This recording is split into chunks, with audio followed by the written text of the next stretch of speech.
Hello प्यारे विद्यार्थियों, आप सभी का स्वागत है एमए मैथ्स पर। आज एक बहुत ही महत्वपूर्ण, जैसा कि मैं हर बार बोलता हूँ, मैं सारे महत्वपूर्ण वीडियो ही डिस्कस करता हूँ आपके साथ। लेकिन ये जो है, मैं ह्यूमन फिजियोलॉजी के इस वीडियो के अंदर जितनी भी डिजीज़ दे रखी है, चैप्टर के एंड में, फिजियोलॉजी के चैप्टर के एंड के अंदर अपनी हर जो सिस्टम पढ़ रहे हैं, चाहे अपन डाइजेस्टिव सिस्टम जो कि हटा चुके हैं उसके बारे में डिस्कस नहीं करेंगे आज अपन। जैसे अपना पल्मोनरी सिस्टम है, अपना रीनल सिस्टम है, ये सारी चीज़ें जब भी पढ़ते हैं, सर्कुलेटरी सिस्टम है, तो हर सिस्टम की लास्ट में होने वाली कुछ इंपॉर्टेंट और शाइनिंग फुल जो ज़्यादातर रहती है इन कॉमन डिजीज़, जो कि मेडिकल साइंस में आती रहती है डिजीज़, जो कि बहुत सारे लोगों को होती है, उन डिजीज़ के बारे में डिस्कस कर रखा है। तो अगर क्योंकि उन नीट के अंदर उनका काफ़ी अच्छा वेटेज अगर देखा जाए, तो उनसे और उन डिजीज़ और उससे रिलेटेड कुछ ना कुछ क्वेश्चंस घुमा फिरा के नीट के अंदर पूछे रहते हैं। तो मैं आज ये इंश्योर करूंगा इस वीडियो के अंत होते हुए आपके सारे डिजीज़ और इससे रिलेटेड होने वाले जितने भी क्वेश्चंस हैं, क्यूरीज हैं, वो शॉर्ट में जल्दी से जल्दी मैं आपको समझाने की कोशिश करूंगा, है ना। तो सबसे पहले मैं लेके आया हूँ अपने पास डिसऑर्डर ऑफ रेस्पिरेटरी सिस्टम, क्योंकि डाइजेस्टिव सिस्टम हटा चुके हैं तो अपन इसको एक बार कवर कर लेते हैं, ठीक है। तो मैं आपके लिए ये रेड पेन कर लूँ या पिंक कर लूँ या बेबी पिंक कर लूँ। सर बेबी पिंक कर लो ना यार, ये ले बेटा, ठीक है। डिसऑर्डर ऑफ रेस्पिरेटरी सिस्टम, सबसे पहले अपने को दे रखा है, क्या दे रखा है, अस्थमा। अब अस्थमा के अंदर जैसे ही आपने नाम सुनते ही अपने दिमाग में आता है कि यार वो एक पंप होता है, पंप को इस तरीके से डालते हैं, फिर वो एकदम से हाँफने लगता है, जो भी जिसको जो पेशेंट है उसका जैसी स्ट्रेसफुल कोई कंडीशन आती है तो वो एकदम से हाँफने लगता है, उसकी सांस रुकने लगती है, सांस फूलने लगती है, और फिर वो एक पंप निकालता है और फिर मुंह के अंदर इस तरीके से क्या करता है, स्प्रेड करता है, और फिर उसकी सांस में सांस आती है। फिल्मों के अंदर काफ़ी इसको प्रचलित रूप से दिखाया गया है अस्थमा। देखो इसका बेसिकली मतलब क्या है, ये एक एलर्जिक डिजीज़ है। क्या है, एक तरह की एलर्जिक डिजीज है। इसके अंदर क्या होता है, अब एनसीईआरटी ने क्या लिखा है उसके बाद मैं अपनी तरीके से बताऊंगा कि क्या है ये। Is asthma is a difficulty of breathing causing due to inflammation of bronchi and bronchioles. हमारा जो रेस्पिरेटरी ट्रैक है उसका क्या हो जाए, इन्फ्लामेशन हो जाना अंदर से, जो भी है उसका जो, आई होप कि ये पिंक कलर आपको दिखाई दे रहा होगा, ये अंदर से जो ब्रोंकाई जो अपना रेस्पिरेटरी ट्रैक है, ये अगर मान लो इस तरीके से बीच में से फूल जाए, इन्फ्लामेशन हो जाए अंदर की ओर से, तो जो एयर है हमारी, हम एक्सपायर और इंस्पायर कर रहे हैं, उसमें दिक्कत आने लग जाएगी। ऑब्वियस सी बात है। सर ऐसा हो क्यों रहा है, क्यों हमारा सिस्टम इस तरीके से हरकतें कर रहा है, ये ऐसी हरकतें क्यों करता है? इसका कारण ये है, इसका कारण है दो लिक्विड, दो केमिकल, हिस्टामिन एंड सेरोटोनिन, है ना। Mainly histamine. हिस्टामिन क्या है, कौन सा लिक्विड है अपने पास, अपने पास कौन सा लिक्विड है, अगर मैं रेड से करूँ तो अपने पास कौन सा लिक्विड है, हिस्टामिन। कौन सा, हिस्टामिन। कौन सिक्रेट करता है इसको, हिस्टामिन को? बेसोफिल सेल्स होती है, वो सिक्रेट करती है डब्ल्यूबीसी के अंदर। क्यों करती है, हिस्टामिन क्यों रिलीज होता है? Because of allergy. अब एलर्जी की स्पेलिंग तुम देख लेना यार, मुझे तो आती नहीं है, ठीक है।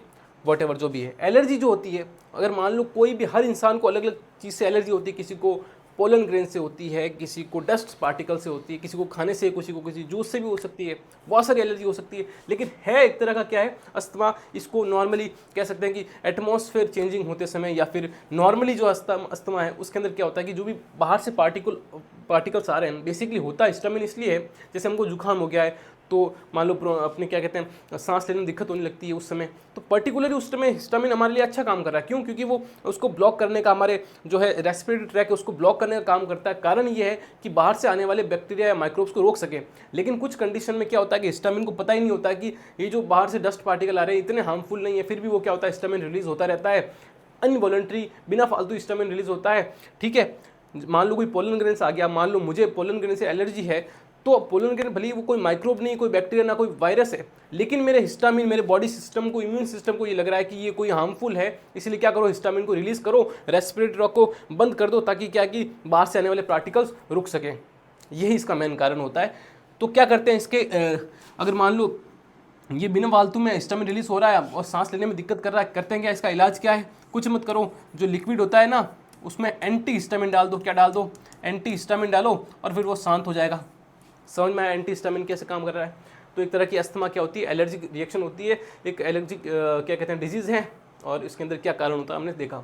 नेक्स्ट हमारे पास क्या है, हमारे पास देर का एम्फाइसीमा, वो फूफू, वो करता है ना, फूफू करते हो, 20 रुपये का पैकेट दिखाता है, फिर कहता है फूफू मत कर और ये पैकेट दे। तो फूफू मत करा करो, मतलब कि जो सिगरेट पीते हैं लोग लंबे समय तक, उनकी जो अपनी लंग के अंदर एल्वोलाइज होता है, ये जो हमारी ये पॉलीथीन है, ये जो एल्वोलाइज है, 300 मिलियन के आसपास हमारे जो लंग्स के अंदर क्या होती है, एल्वोलाइज होती है, जहाँ पर हमारा गैसियस एक्सचेंज होता है, उसकी जो वॉल होता है उसकी वॉल को डैमेज कर देते हैं। बार बार जब ये धुआं अंदर जाएगा, बार बार जब ये गैस जो है हार्मफुल गैसें अंदर जाएगी तो इसकी वॉल को है डैमेज कर देगी। जब वॉल डैमेज हो जाएगी तो फिर हमारा CO2 और O2 क्या जो है ट्रांसपोर्ट एक्सचेंज कैसे कर पाएगा। तो यही एक तरह की डिजीज़ है, कोरियोनिक डिजीज़, मतलब कि लंबे समय तक होने वाली। देख लो ये सारी बातें मैंने वही कही है। आई होप कि आप अपनी NCERT लेकर बैठे हो। लंबे समय तक जो सिगरेट स्मोकिंग करते हो तुम, उसके कारण होती है। तो थड़ी पे बैठकर ये सब करना बंद कर दे बेटे, मेडिकल प्रोफेशन में हो तू। तो अब दूसरा आ गया, तीसरा जो डिजीज़ बता रखी है इसके अंदर, ऑक्यूपेशनल रेस्पिरेटरी डिजीज़। ये तो बेचारे कर क्या सकते हैं, मजबूर हैं। जो खान के अंदर काम करते हैं, जहाँ पर पत्थरों को तोड़ा जाता है या इस तरीके से पत्थर को काटा जाता है, जहाँ पे बहुत छोटे छोटे माइक्रोमीटर के अंदर की साइज़ के, विड्थ के क्या होते हैं, माइक्रोब्स जो भी हैं, इस तरह की चीज़ें वो अपने लंबे समय तक काम करने से हमारे रेस्पिरेशन सिस्टम के अंदर जाते हैं और वो क्या करते हैं, उसके बाद अपनी ट्रेकिया वगैरह के अंदर इस तरीके से फाइब्रोसिस हो जाता है। क्या हो जाता है, फाइब्रोसिस जमा होने लगते हैं और फिर इस तरीके से जो अंदर से फाइबर लाइक स्ट्रक्चर ड्रॉ हो जाती है। अगर मान लो कोई मान लो सिलिकोसिस जो है, सिलिका के पार्टिकल्स जा रहे हैं तो सिलिकोसिस हो जाता है। यहाँ पर आपने देखा होगा एक वर्ड आएगा, ठीक है, फाइब्रोसिस नाम का। ये देखो फाइब्रोसिस वर्ड आया, तो ये अंदर फाइबर लाइक स्ट्रक्चर क्या है, फैल जाते हैं हमारे रेस्पिरेटरी ट्रैक के अंदर लंबे समय तक। इस तरीके से क्या होते हैं कि सर्टेन जो भी ये सारी चीज़ें वही लिखी जो मैं बोलना चाह रहा हूँ, स्टोन ब्रेकिंग है, जो भी खान उद्यान में काम करते हैं वहाँ पर डिफेंस जो मैकेनिज्म है, ठीक है, ये सारी चीज़ें ये वही कह रहा हूँ जो ये मैंने कही है, हमारे रेस्पिरेटरी ट्रैक को डैमेज करती है। और इन इंडस्ट्री में क्या होना चाहिए भाई, मास्क का आप यूज़ करो, फिर भी हो जाता है, लेकिन प्रोटेक्शन के लिए आप मास्क जो है यूज़ ज़रूर करें ताकि कम से कम हो सके, ठीक है। उसके बाद अपने पास नेक्स्ट चैप्टर जो है अपना ब्लड प्रेशर वाला, सर्कुलेटरी सिस्टम के क्या डिजीज़ दे रखे हैं वो देख लेते हैं एक बार। पहला जो दे रखा है वो है हाई ब्लड प्रेशर। कौन सा, हाई ब्लड प्रेशर, जिसको अपन क्या बोलते हैं, हाइपरटेंशन बोलते हैं। मतलब क्या है भैया कि ब्लड प्रेशर का मतलब क्या है, BP का मतलब क्या है, ब्लड प्रेशर का मतलब क्या है, यानी कि जो अपनी वॉल्स है, वेसल्स है, ब्लड वेसल्स है उन ब्लड वेसल के अंदर जो ब्लड बह रहा है, वो ब्लड बहते समय इन वॉल्स पर कितना mmHg का प्रेशर डाल रहा है, एक्चुअली में उसी को क्या बोलते हैं अपन, ब्लड प्रेशर बोलते हैं, ठीक है सर। अब अगर ये इससे क्या दिक्कत हो सकती है, मान लो अंदर ब्लड वेसल के अंदर बहने वाला ब्लड बहुत ज़्यादा प्रेशर डालना स्टार्ट कर दे। On an average blood pressure अपना इतना होना चाहिए। ब्लड प्रेशर भी दो टाइप का है, सिस्टोलिक एंड डायसिस्टोलिक। ये जो ऊपर दे रखा है सिस्टोलिक, मतलब कि जो जब हार्ट कॉन्ट्रैक्ट करता है उसके बाद जो ब्लड सर्कुलेट करता है वो अपना हो गया सिस्टोलिक, और डायसिस्टोलिक हो गया अपना 80 वाला, जब रिलैक्स कर रहा है उस समय क्या प्रेशर है। तो ये दो तरह के प्रेशर समझ गए हमने। अब इन दोनों के बीच में है सिस्टोलिक और डायसिस्टोलिक, इतना है ऑन एन एवरेज इनके आसपास आ रहा है, तो वो क्या, उसका ब्लड प्रेशर सही, सेम मतलब सही है, सेफ है। और इनके आसपास आ रहा है 140 है सिस्टोलिक ब्लड प्रेशर, और डायसिस्टोलिक ब्लड प्रेशर जो है वो 90 के आसपास है। इसका मतलब क्या हो रहा है, इसका मतलब क्या भैया, खतरे के अंदर है वो इंसान। खतरे में कैसे आ गया भाई, ब्लड प्रेशर अगर स्पीड में बह रहा है, वॉल्स पर ज़्यादा दबाव डाल रहा है, तो जब बड़े बड़े जो हमारे ऑर्गन सिस्टम है, हमारा ब्रेन है, वहाँ पर जब ब्लड इतनी तेज़ी से बहेगा तो उन टिश्यू को डैमेज कर देगा। यहाँ पे लिख भी रखा है, देखो ये सारी बातें मैंने वही जो मैं बोल रहा हूँ इसको सरल भाषा में समझाने की कोशिश कर रहा हूँ आपको। इसी जब आपको जब मेरे ये लेक्चर सुनने के बाद जब NCERT पढ़ोगे डिजीज़, तो आपको आसानी से समझ में आने लगेंगे, ठीक है। ओके, ये हमारे सारे ब्लड प्रेशर डिजीज़ जो भी हमारे ऑर्गन्स हैं उनको क्या कर सकती है, किडनी है, ब्रेन है, उनको डैमेज कर सकती है। नेक्स्ट जो हमारे पास दे रखी है वो दे रखी है CAD यानी कॉरोनरी आर्टरी डिजीज़। इसका मतलब क्या है, देखो हमारा जो हार्ट है, ये जो प्यारा सा हार्ट है, इसके अंदर जो ब्लड सप्लाई, देखो ये ब्लड सप्लाई कर रहा है प्रेशर से, अपने प्रेशर से पूरे सिस्टम को, हमारे पूरे बॉडी को क्या कर रहा है, ये ब्लड को सप्लाई करने के लिए जो पावर जनरेट कर रहा है वो हमारा हार्ट कर रहा है। लेकिन इसके अंदर भी तो सेल है, ये भी तो एक तरह का टिश्यू है, तो इसकी जो भी अपनी ब्लड प्रेशर निकल रही है, यहाँ से क्या निकलता है, अपने आर्क ऑफ आरोटा निकल रहा है, वहाँ से इस आर्क ऑफ आरोटा कहाँ जाता है, अपनी पूरी बॉडी में क्या, ऑक्सीजन सप्लाई करने के लिए इसके अंदर से जो ऑक्सीजनेटेड ब्लड है वो जाता है। लेकिन वापस इस हार्ट की मसल्स को भी तो ऑक्सीजन चाहिए, इसकी सेल्स को भी चाहिए, तो यहाँ से एक क्या निकलती है, वेसल निकलती है, छोटा सा इसका पार्ट निकलता है आर्टरी का, और यहाँ पे फैल जाता है, इसकी मसल्स के ऊपर फैलता है, उसको बोलते हैं कोरोनरी आर्टरी, ठीक है। अब इस आर्टरी के अंदर मान लो जमाव हो जाए, क्या लिखा है यहाँ पर, कोरोनरी आर्टरी डिजीज इसको क्या बोलते हैं अपन, एरेथ्रोस्क्लेरोसिस, क्या बोलते हैं इसको, एरेथ्रोस्क्लेरोसिस डिजीज भी बोलते हैं। तो ये बहुत इंपॉर्टेंट है, एग्जाम में आ सकता है आपके। ये क्या इफेक्ट करेगा, सप्लाई ऑफ ब्लड मसल, यानी ब्लड की मसल को जो सप्लाई करने वाली अपनी क्या है, जो इसको थोड़ा नीचे कर दूं अगर समझ में नहीं आ रहा तो, ठीक है। ब्लड को सप्लाई करने वाली अपनी जो वेसल्स है उसके अंदर क्या जमा होता है, कैल्शियम, फैट, कोलेस्ट्रॉल, ये सारी चीज़ें, फाइबर्स वगैरह इकट्ठे हो चुके हैं। तो इसमें दिक्कत आएगी, जब हार्ट की मसल को दिक्कत आने लगेगी तो ऑब्वियस सी बात है ये खुद कैसे सप्लाई अपन, अगर इसके अंदर ही पावर नहीं रहेगी, इसके पास ऑक्सीजन नहीं रहेगी, तो ये ऑब्वियस सी बात है आगे कैसे करंट जनरेट करेगा, पेस कैसे जनरेट करेगा। नेक्स्ट अपने पास क्या दे रखा है, एंजाइना। एंजाइना का मतलब क्या है भैया, it is also called angina pectoris, angina pectoris भी बोलते हैं इसको, ठीक है।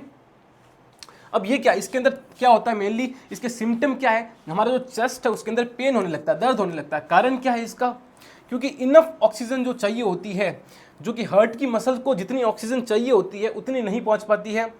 तो angina can occur in man and women any as, but it is more common among in middle age. जो भी 30 के आसपास लोग होते हैं उनमें एंजाइना ज़्यादा होता है, ठीक है।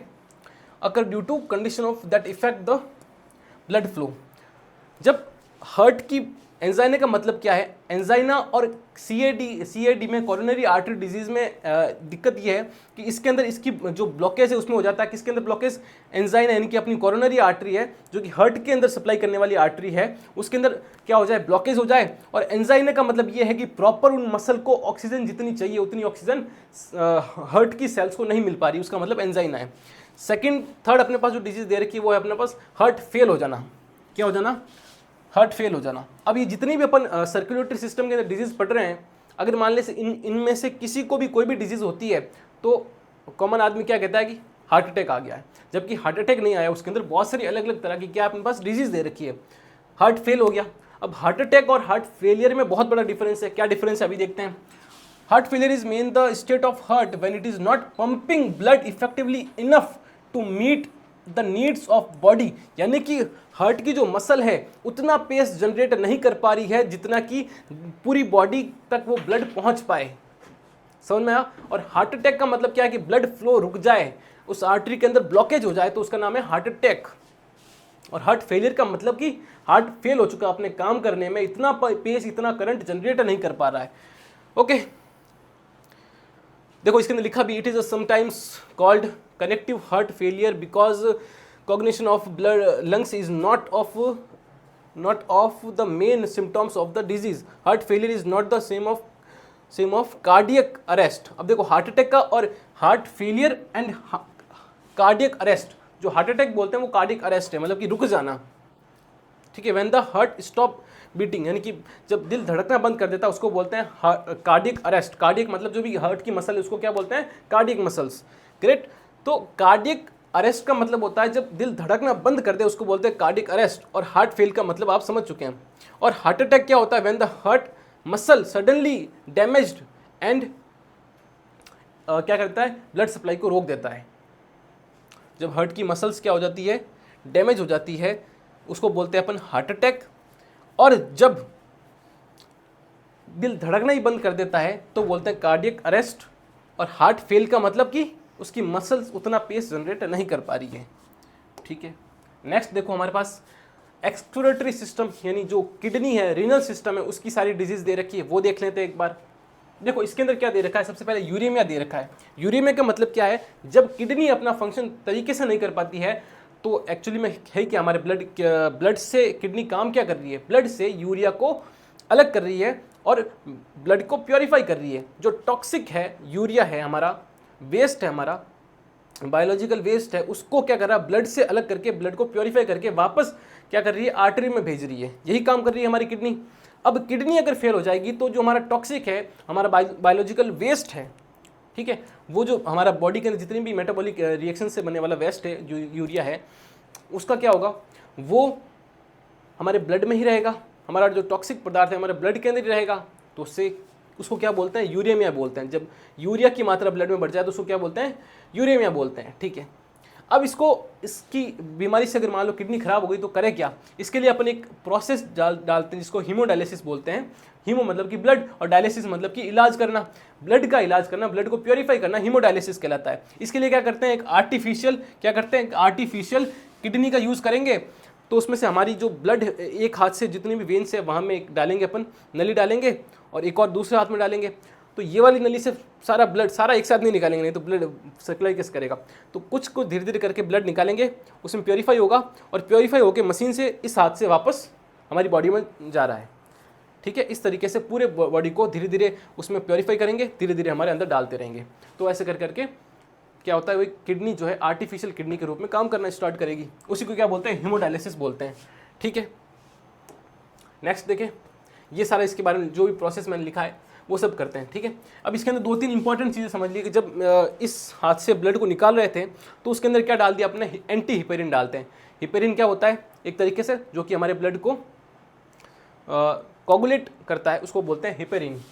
ठीक है, ये रहा अपना क्लियरिंग द ब्लड द कोई क्या लिखा, when after adding anti heparin to it. ठीक है, तो पहले क्या डालते थे उसके अंदर, हिपेरिन डाल देते हैं।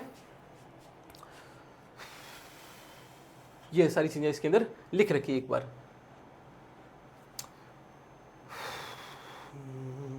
जो कि उसको पहले उसके अंदर हिपेरिन क्यों डालते हैं, क्योंकि ताकि वो ब्लड कोगुलेट ना करे, और फिर जब अंदर आएगा वापस तो उसके अंदर क्या डाल देते हैं अपन, एंटी हिपेरिन भी डालेंगे वापस। ये देखो इस तरीके से। उसके बाद क्या दे रखा है, रीनल फेलियर्स, ये सारी चीज़ें वही की वही अपने हीमोडायलिसिस से संबंधित सारी चीज़ें दे रखी है।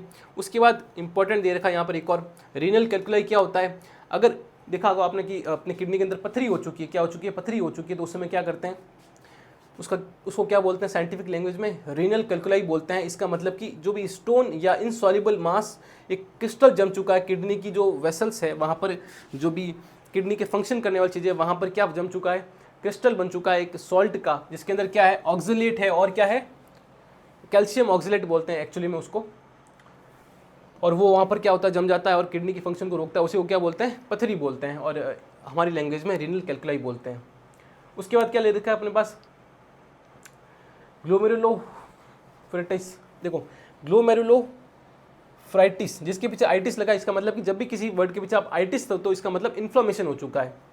तो ग्लोमेरुलाई ऑफ किडनी, किडनी के ग्लोमेरुलस में क्या हो चुका है, इन्फ्लेमेशन हो चुका है, तो उसको क्या बोलते हैं अपन, ग्लोमेरुलोलाइफ्रेटिस। नेक्स्ट अपने पास जो डिजीज दे रखी है वो स्केलेटल सिस्टम से रिलेटेड दे रखी है। माइस्थेनिया ग्रेविसिस एक न्यूरोलॉजिकल डिसऑर्डर है ऑटो इम्यून सिस्टम की। ठीक है, जैसे मान लो जो जहाँ तक न्यूरॉन्स का सिस्टम जाना चाहिए, जहाँ तक अपनी जो नर्व सप्लाई जा रही है, किसी भी जिसमें चीज़ को यहाँ पे रखना है तो ये अपना आप जा रहा है। ठीक है, अब मान लो मेरे दोनों कंधे समतल है, क्योंकि यहाँ पर सही न्यूरॉन का फंक्शन जा रहा है, यहाँ पर सही तरीके से मोटर नर्व काम कर रही है। अब मान लो मोटर नर्व तरीके से काम न करे तो एक कंधा ढीला हो जाएगा, जैसे अमिताभ बच्चन ने कहा है, वो एक्चुअली में ये डिजीज से ग्रस्त हैं, इस वजह से उनका एक कंधा ये जो है ये ऐसे हो चुका है इस तरीके से। Myasthenia gravis auto immune disease, effectively neuromuscular junction जो होता है अपना साइनेप्स होता है, वहाँ पर क्या होता है, इस तरीके से वीकनेस आ जाती है और वो तरीके से काम नहीं कर पाता। हमारा जो स्केलेटल सिस्टम, हमारा जो मस्कुलर सिस्टम है वो इस तरीके से काम नहीं कर पाता है। तो ऑटो इम्यून सिस्टम का ये डिजीज है, डिसऑर्डर है। नेक्स्ट अपने पास है मस्कुलर डिस्ट्रॉफी। इसके अंदर क्या होता है, इसको बोलते हैं अपन हाइपोकैल्सीमिया। हाइपोकैल्सीमिया का मतलब कैल्शियम जो आयन होता है उसकी कमी हो जाना। जब कैल्शियम आयन की कमी हो जाएगी तो जो सार्कोलेमा है, मसल का सबसे छोटा यूनिट है वो सार्कोलेमा है, सार्कोमिया है, वो तरीके से अपनी साइज को मेंटेन नहीं कर पाएगा और मसल कॉन्ट्रैक्शन में दिक्कत आएगी धीरे धीरे। तो इस तरीके से ये डिजीज़ होने लग जाएगी। जेनेटिक डिसऑर्डर है, ये फैल भी सकता है, अपने फैमिली के अंदर 2 से ज़्यादा लोगों को हो सकता है, नई पीढ़ी के अंदर हो सकता है। तो मस्कुलर डिस्ट्रॉफी मेरे को समझ आ चुका है कि कैल्शियम आयन की वजह से कमी होती है, मसल तरीके से कॉन्ट्रैक्ट नहीं कर पाती है। ठीक है, एडिया को कभी कभी आदमी ऊपर रख के चलता पड़ता है उसको, तो इस तरीके से डिजीज़ होती है जिसमें उसको क्या कहते हैं, वो एक व्हील चेयर पर आना पड़ता है उसको, क्योंकि उसके पैर की मसल सही तरीके से काम नहीं करेगी, कभी उसकी जो रीढ़ की हड्डी है वो अंदर धंस जाएगी, इस तरीके से उसका पूरा जो बॉडी का शेप है, वो फिगर जो है वो पूरा चेंज हो जाएगा और उस तरीके से उसका बॉडी का फंक्शन जहाँ पैर रखना वहाँ नहीं रख पाएगा। ठीक है, तो ये सारी चीज़ इसके अंदर मस्कुलर डिस्ट्रॉफी के अंदर होती है। जो इंपॉर्टेंट चीज़ें मैं बता रहा हूँ, जैसे ये डिजीज़ है तो इसके अंदर ये वर्ड आपको याद रखना है। अब मस्कुलर डिस्ट्रॉफी बता रहा हूँ तो इसके अंदर ये वर्ड आपको याद रखना है। ठीक है, नेक्स्ट अपना टिटेनी है। इसके अंदर क्या होता है, रैपिडली स्पैम आने लगते हैं, मतलब कि मसल जो है बिना सिग्नल के क्या होती है, अपने आप सिग्नल जाना जाता है। ये भी क्या एक तरह का न्यूरोलॉजिकल डिसऑर्डर है, जिसके अंदर कैल्शियम आयन क्या हो जाता है, लो हो जाता है इसके अंदर भी, और क्या होता है कि मसल जो है कॉन्ट्रैक्ट अपने आप ही करने लगती है कभी कभी। ठीक है से, तो ये सारी टिटेनी के अंदर होता है। अर्थराइटिस क्या होता है, जो इन्फ्लेमेशन ऑफ, देखो मैंने कहा था आइटिस जिसके पीछे आता है, इसका मतलब कि इन्फ्लेमेशन होना। ठीक है। और तो मतलब कि हड्डियाँ और जो भी हमारे घुटने हैं, जॉइंट्स हैं, वहाँ पर क्या होना, इन्फ्लामेशन हो जाती है, घुटने सूज जाते हैं और तरीके से जब चलता है तो बहुत दर्द करते हैं। आपने देखा होगा मिडिल एज क्या जो भी 40 या 45 या 50 के आसपास जो भी अपनी लेडीज़ है उनके अंदर ज़्यादा होता है। कारण ये होता है कि प्रोजेस्टेरोन हार्मोन काफ़ी नीचे गिर जाता है, एस्ट्रोजन प्रोजेस्टेरोन हार्मोन काफ़ी नीचे गिर जाता है, जहाँ पे घुटनों को जो सही तरीके से, जहाँ पे हार्मोनल जो क्या कि एक देखो उसके अंदर क्या आता है, उसको क्या बोलते हैं, मैं भूल रहा हूँ एक वर्ड, जिसके अंदर ओवम सिक्रेट करने वाले जो होता है वो कम हो जाती है और हार्मोन एकदम से 50-45 के आसपास वुमेन्स के अंदर नीचे गिर जाते हैं। उस कारण से अर्थराइटिस होता है, घुटनों के अंदर सूजन आने लगती है। ऑस्टियोपोरोसिस भी यही होता है, एज रिलेटेड डिसऑर्डर्स है, ठीक है। Decrease of bone mass, osteoporosis का मतलब होता है डिक्रीज होना, यानी कि जो भी हड्डियां होती है वो गलने लगती है। हड्डियां क्या होती है, गलने लगती है, जो कैल्शियम है धीरे धीरे निकलने लगता है और हड्डियां कमज़ोर होने लगती है, उसको क्या बोलते हैं, ऑस्टियोपोरोसिस, एज के साथ साथ। गाउट का मतलब क्या होता है, गाउट जो भी जॉइंट्स होते हैं उसके अंदर क्या होना है, यूरिक एसिड जो भी होता है ना, क्योंकि किडनी सही रूप से काम नहीं कर पा रही होती है, तो यहाँ पे अंगूठे के जो पैर का अंगूठा है वो उसके अंदर यूरिक एसिड के जो पार्टिकल्स हैं, यूरिया तरीके से नहीं बन पा रहा है, तो उसके अंदर क्या होता है कि यूरिक एसिड के जितने भी क्रिस्टल हैं वो जम जाते हैं, अपने जितने भी जॉइंट्स है, घुटने नहीं, जो भी पैर का अंगूठा है वहाँ पे सूज जाएंगे, क्योंकि यूरिक एसिड के क्रिस्टल बन चुके हैं। चलते जब भी आप चलोगे तो बहुत दिक्कत आने लगती है पेशेंट को, ठीक है। तो इन्फ्लेमेशन कहाँ पे होता है अपने पास, जॉइंट्स के अंदर। क्यों होता है ये भी आपने देख लिया। तो ये सारे लगभग अपने सारे जो डिसऑर्डर दे रखे हैं अपने ह्यूमन फिजियोलॉजी के अंदर अपने सारे डिस्कस कर चुके हैं। अगर आपको ये लेक्चर अच्छा लगा हो तो आई होप आप सब्सक्राइब करेंगे और इस चीज़ को ज़रूर पढ़ना। डिग्रियाँ तो तालीम के खर्चे की रसीदें हैं, जो आप जिस चीज़ के लिए मेहनत कर रहे हो, आप हर वक्त, अब एग्ज़ाम आ चुका है, अब ये सोच रहे हो कि यार क्या पता मेरा सिलेक्शन होगा या नहीं होगा, सो डोंट वरी, एक एग्ज़ाम है, एक कोर्स है, कोई ज़िंदगी नहीं है इतनी बड़ी। तो ऐसा लोग मान रहे हैं कि अगर ये मिल गया तो हमारी ज़िंदगी बन जाएगी और ये नहीं मिला तो हमारी ज़िंदगी नहीं बनेगी, ऐसा कुछ नहीं है। डिग्रियाँ तो तालीम के खर्चे की रसीदें हैं। इल्म यानी कि समझदारी वो है, इल्म वो है जो किरदार में झलकता है, इल्म वो है जो किरदार में झलकता है। तो इस बात को अपने अंदर रखें और इस अच्छे परिवार से हमेशा जुड़े रहें। आई होप आपको ये लेक्चर अच्छा लगा होगा। All the very best.